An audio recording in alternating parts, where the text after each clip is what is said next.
It's been a minute. I have yet to come back on here and read Zechariah 14, I believe. We're going to go get that. But let's get some word because we need it. Don't you? Don't you agree? There's a lot that we could talk about as far as world events.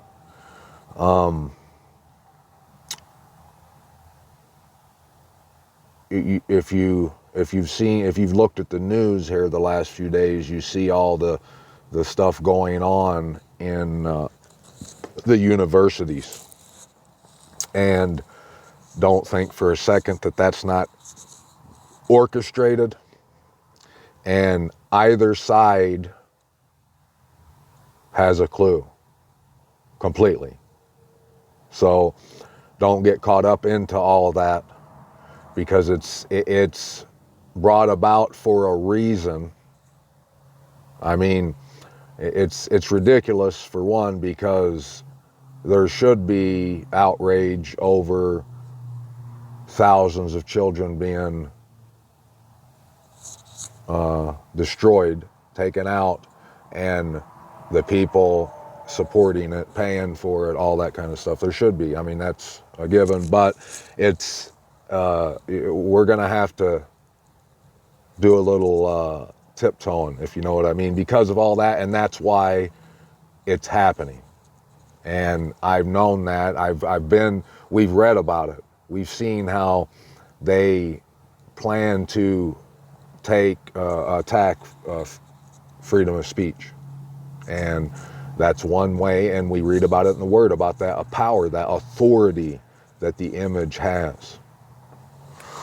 But we're going to get Zechariah 14, but let's see what the verse of the day says and get some context with it.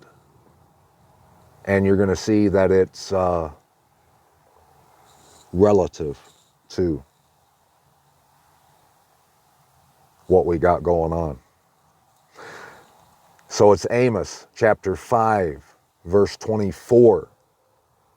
Coinky dink? I think not. And let right ruling roll on like water, and righteousness like a mighty stream. Let's see what he's talking about here. Amos. Because, folks, we must be reading this word. And you're going to see that right here in this chapter.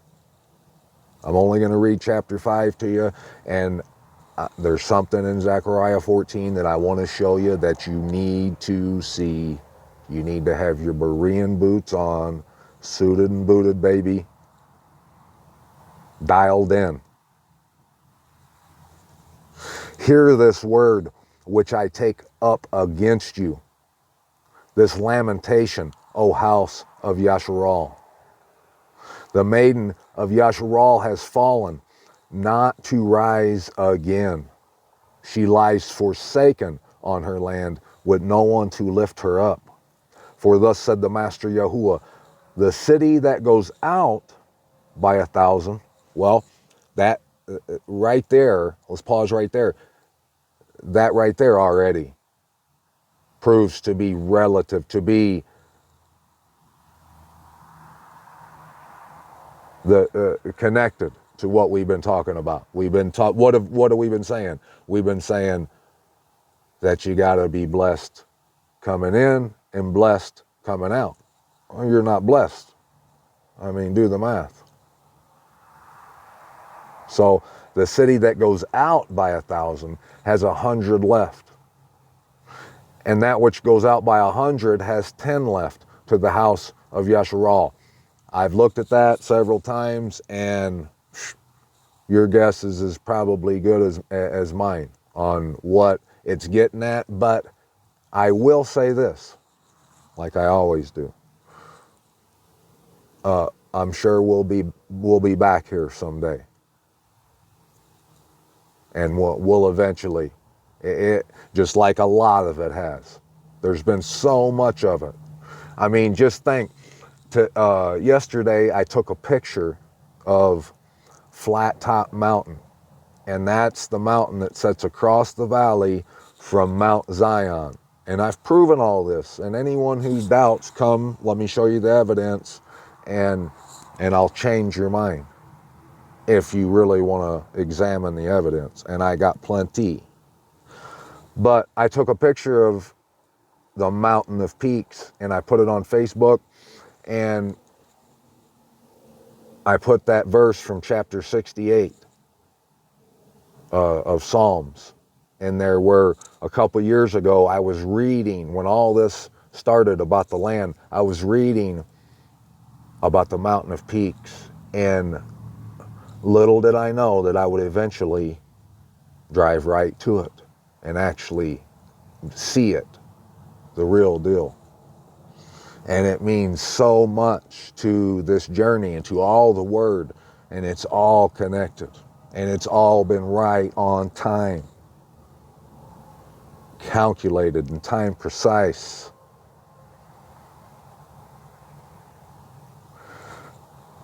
So we will be back to that, I'm sure. For thus said Yahuwah to the house of Yasharal, seek me and live. But do not seek Bethel, nor enter Gilgal, nor pass over to Beersheba. For Gilgal shall certainly go into exile, and Bethel become a non-entity. Seek Yahuwah and live, lest he break out like a fire upon the house of Joseph, and shall consume it, with no one to quench it in Bethel. O you who are turning right ruling into wormwood, and have cast down righteousness to the earth. He who made Kemah and Kesel, and who turns the shadow of death into morning, and darkened day into night, who is calling for the waters of the sea, and pours them out on the face of the earth. Yahuwah is his name. Who is flashing forth destruction upon the strong, so that destruction comes upon the stronghold. That sounds like what we got going on here today, doesn't it? They hated the one who reproves in the gate, and they despise the one who speaks the truth. Yes. I'm just going to go ahead and spoil it for you. This is talking about what I've been talking about. This is talking about what's going on. What we just read right there, where it says he pours the water of the sea out onto the face of the earth. He's talking about revealing the truth, the true location to our commonly home. That's what he's talking about. And you may not believe that right now, but once we get done with this chapter, you're going to see. Flashing, just like lightning. Destruction on the stronghold. And it matches up. If I'm right, it matches up perfectly with what's been going on. I've been proclaiming the truth about the stronghold at the gate, like a gatekeeper, proclaiming the truth of our true home, and to come home, and to follow the Lamb, and that this is where he leads you. And that is faith. That's putting your childlike faith into action. Anything else, that's disbelief. That's not faith. It's not trust. It's not being trustworthy. It's not anything the world thinks it is. Therefore, because you trample on the poor and take grain taxes from him, you have built houses of hewn stone, but you are not going to dwell in them. That sounds familiar, doesn't it? That's right on message. You have planted pleasant vineyards, but not drink wine from them. For I know your transgressions are many, and your sins are great, afflicting the righteous and accepting bribes and turning aside the poor at the gate. Therefore the wise keep silent at that time, for it is an evil time. See, there's one piece of key piece of evidence that you can see. It lets you know that we're talking about the end times. You're going to see this is about the day of Yahuwah. So at that time, that's what's going on, and that's what's going on right now. Everyone is staying in, keeping up with the Joneses. They're accepting bribes. It might not seem like that, but once you look back, when you realize what you've done, you'll realize that's what it was. You were accepting bribes. You did turn aside the poor at the gate. It was an evil time. It's an evil time. And the wise, these great scholars and everything, great men of battle, are nowhere to be found on the day of battle. Seek good and not evil so that you live, and let Yahuwah, the mighty Most High of hosts, be with you as you have spoken. See how Abba always has my back? I was just saying, I said, these people who talk all the talk, have been talking all the talk, in the day of battle, they're nowhere to be found. So if you want to live right now, you need to do as you've been speaking. You've been talking that you were going to do. Now it's time to put up or shut up. And I don't see much movement. Hate evil and love good, and set up right ruling in the gate. In the gate. Why do we need to set up right ruling in the gate, man? Just to determine who comes in and is that what he's talking about? No. This is all about the truth of where your home is. This is that key of David, part of it. That'll open up all kinds of word, all the word to you. It opens up so much.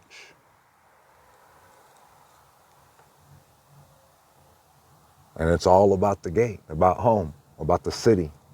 It might be that Yahuwah, the Most High of hosts, shows favor to the remnant of Joseph. Therefore, Yahuwah, the mighty Most High of hosts, Yahuwah, double, said this: there is wailing in all open squares, and in all the streets they say, alas, alas, and shall call the farmer to mourning, and skilled lamenters to wailing. And in all vineyards there is wailing, for I passed through your midst, said Yahuwah. Woe to you who are longing for the day of Yahuwah. See, that's the day we've been talking about. What does the day of Yahuwah mean to you? It is darkness and not light. As when a man flees from a lion, and a bear shall meet him, or entered his house, rested his hand on the wall, and a serpent shall bite him. Is not the day, see, and what he's talking about, all those people who've been talking, they're resting, they're betting the house on the rapture theory, all this other stuff that don't have nothing to do with what the word tells you. The Most High tells you that you got to come in and come out to be blessed. You got to follow the Lamb. And nobody wants to do that or even think about it. They actually want to turn away someone talking about it and mock them and scoff them and beat them down and kick them when they're on the ground. But those people, yeah, it's not going to be good. Is not the day of Yahuwah darkness and not light? It is not very dark. Is it not very dark with no brightness in it? I have hated, I have despised your festivals. I am not pleased with your assemblies. Though you offer me ascending offerings and your grain offerings, I do not accept them, nor do I look on your fattened peace offerings. And see, you got to get it out of your head that he's talking about a time before. We just seen, we're talking about the day of Yahuwah. And in that day, the way he describes what you do, he might call it a grain offering and a fatted peace offering, because he's talking about what people do now. These offerings they do now, and they act like they're doing all this for the Most High, having these festivals and assemblies. Take away from me, sorry folks, take away from me the noise of your songs, for I do not hear the sound of your stringed instruments. And let right ruling roll on like water, and righteousness like a mighty stream. You brought me slaughterings and meal offerings in the wilderness for 40 years, O house of Yeshural, but you took up Sukkot, your sovereign, not Sukkot, excuse me, Sukkoth, your sovereign, and Cain, your idols, your astral mighty ones, which you made for yourselves. Now, who's he talking about? What's this stuff? We'll see. Let's compare it. You have lifted up the shrine of your king. Well, they don't even tell you a name. The star of your God. You have lifted up the shrine of your king, the pedestal of your idols, the star of your God, which you made for yourselves. The star. There's one clue. There's that relates to what we've been talking about, doesn't it? That star. Sukkoth, Kayun, Saturn. Either way, it's what it is. It's Saturn. It's all those gods. Hail Zeus, Santa Claus, whatever. What's happened here? Whatever. Oops. I don't know where that went to, but yeah, you seen. That was the end of it. You seen what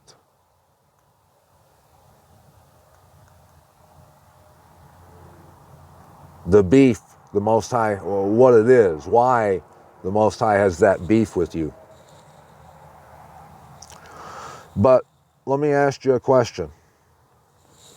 And look, you can go back through there and read all of Amos. It's all about the land being hid, and the truth of it in the end would come out. We would understand it in the latter days. All right, let's get chapter 14, right, so Zechariah. That's what all the prophets.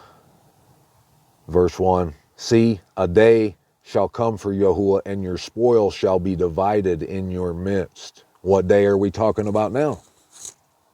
We found out that we were talking about the day of Yahuwah. And that's a particular day. That's the day everything changes, right? Well, are we in that day? Let's see. See, a day shall come for Yahuwah, and your spoil shall be divided in your midst, and I shall gather all the nations to battle against Jerusalem, and the city shall be taken. Well, that's all associated. And the city shall be taken, the houses plundered, and the women ravished. Half of the city shall go into exile, but the remnant of the people shall not be cut off from the city. Yep. And Yahuwah shall go forth, and he shall fight against those nations as he fights in the day of battle. And in that day his feet shall stand upon the Mount of Olives. See, all the believers will talk about that day. They know that that's the day of Yahuwah, the end. So that's the day we're talking about. Which faces Jerusalem on the east, and the Mount of Olives shall be split in two, from east to west, a very great valley, and half of the mountain shall move toward the north, and half of it toward the south. And you shall flee to the valley of my mountain. So we're supposed to flee to the valley of his mountain, to it, in this day. For the valley of the mountains reaches to Atzal, and you shall flee as you fled from the earthquake in the days of Uzziah, sovereign of Yehuda, and Yahuwah, my mighty Most High, shall come, all the set apart ones with you. That's a wink, wink. All the set apart ones will be there. And in that day it shall be, there is no light, it is dark. See, why does he say that? He's not being literal, folks. He's talking about There'll be the truth is going to be hidden in the pit of the deep, but it comes out. The Most High is going to pour that water out onto the earth. That's what he's talking about. And it shall be one day which is known to Yahuwah, neither day nor night, but at evening time there shall be light. See, there will be light. This isn't literal. He's letting you know right before the end, the truth is going to come out. Just like we've been saying. And in that day it shall be that living waters flow from Jerusalem. Well, that certainly adds up. That's on message 100%. This, what you're getting right now, what you've been hearing right here on All Esteem, is those living waters flowing from Jerusalem. And if you can't believe that, I can prove I can prove it to you. Come and check the facts. I've got a wealth of evidence. Check it out. But what do we get? The world, anyone who, anybody, the whole world out here, all these people talking about anything. Nobody's talking about our comely home. Nobody's talking about coming home. And I mean, the Bible tells you got to be blessed coming in and blessed going out, from front to back and side to side. So that's, there's no argument about coming in and coming out. But yet the world, they are refusing it, and they don't even want to talk about it. And the proof of our comely home's true location, I've put in so much evidence right here on this channel and my other channel, All Honor. Plenty. Just go look into it. You'll see that Utah is where it's at, baby. Best believe. So they're going to flow from Jerusalem, half of them toward the eastern sea and half of them toward the western sea. That's another clue to let you know that he's talking about America. Sea to sea, in summers as well as in winter.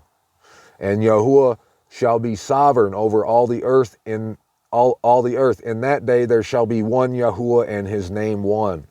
All the land shall be changed into a desert plain from Gabah to Rimmon south of Jerusalem, and she shall be raised up and inhabited in her place, from Benjamin's gate to the place of the first gate and the corner gate. See, there's a reason he's given us all this information.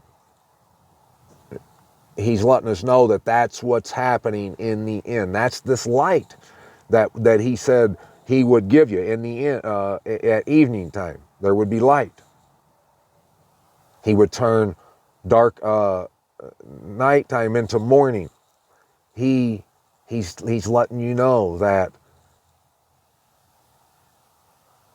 it ain't going to be a rapture. There's not going to be a spaceship come over top of you and take you home. You have to want your home. And those who do will come home, and it will be inhabited in the right place, in truth and right ruling and righteousness. Not in the land of those false gods of that star over there. No. Who are committing mass ending over there of little innocent children and women, and they have the whole world hoodwinked and bowing and kissing the ring, the big toe. First, so it's going to be inhabited in her place from Benjamin's gate to the place of the first gate and the corner gate, and from the tower of Hanal to the wine presses of the sovereign. and they shall dwell in her, and there shall be no more utter destruction, but Jerusalem shall be safely inhabited. And this is the plague with which Yahuwah plagues all the people who fought against Jerusalem. Their flesh shall decay while they stand on their feet, and their eyes decay in their sockets, and their tongues decay in their mouths. I mean, if that's literal, we should all know what he's talking about there. But I'm not for sure that he's not being literal, or that he is. And it shall be in that day that a great confusion from Yahuwah is among them, and every one of them shall seize the hand of his neighbor, and his hand rise up against his neighbor's hand. That's, if I'm right about what, if the message is correct, that's going on for sure.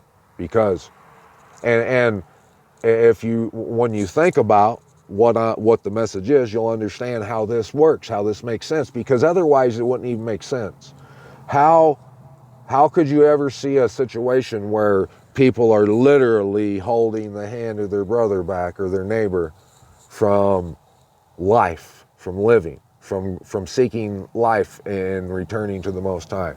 It don't happen in the time of the end. That wouldn't be happening. The world doesn't see that, but it is happening because no one's searching for the truth, sharing the truth, going in and going out.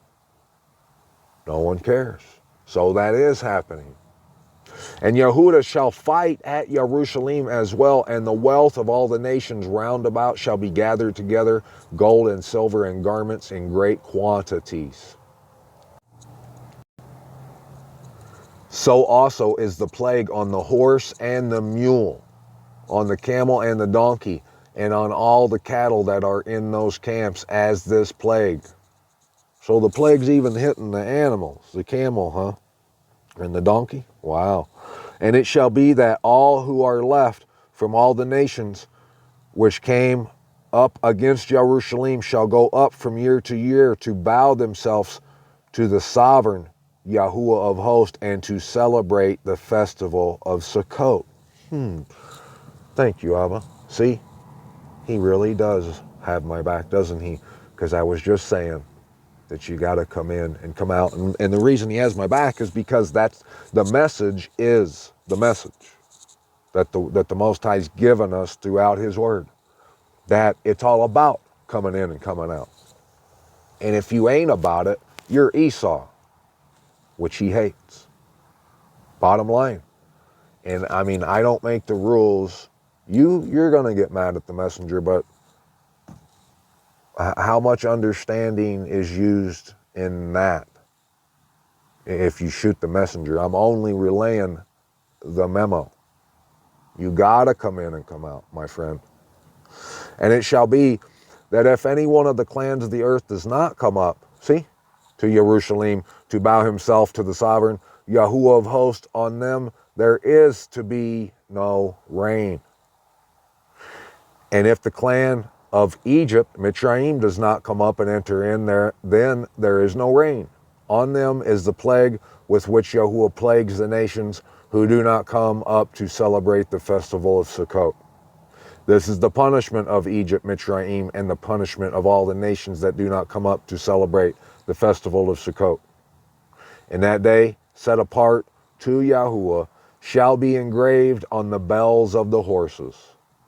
And the pots in the house of Yahuwah shall be like the bowls before the slaughter place.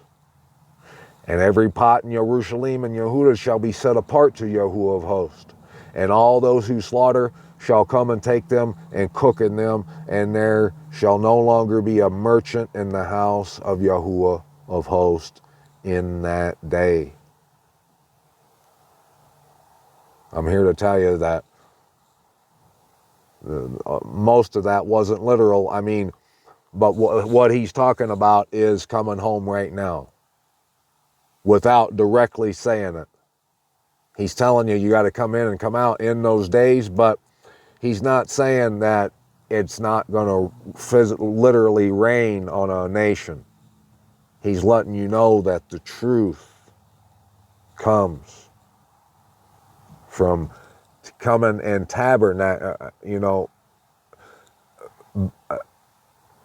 staying, residing. What Sukkot means, what the Feast of Booths means, right? When you come and you lodge, he wants you to come lodge with him. That's what this is all about. And that's why the plague is on all the camels and the horses and everything, because those are like the churches and the institutions and all that. They're blind. They can't see. And the punishment, what he's talking about is the punishment when you don't come to the house is you can't see the truth about all this stuff. And you're stuck off doing those things like we read about in Amos just now. But those who come home, just like we read in the beginning of this chapter, he said, or was that in Amos? The set apart ones with him. He shall come and the set apart ones with him. So all those who come home will be truly set apart. Anyone who doesn't, isn't. That's the message. Check the facts.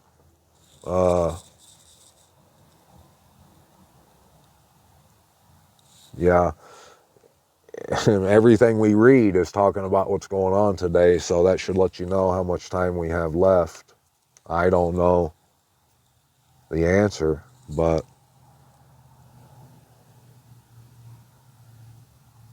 you can obviously clearly see that we're in that day.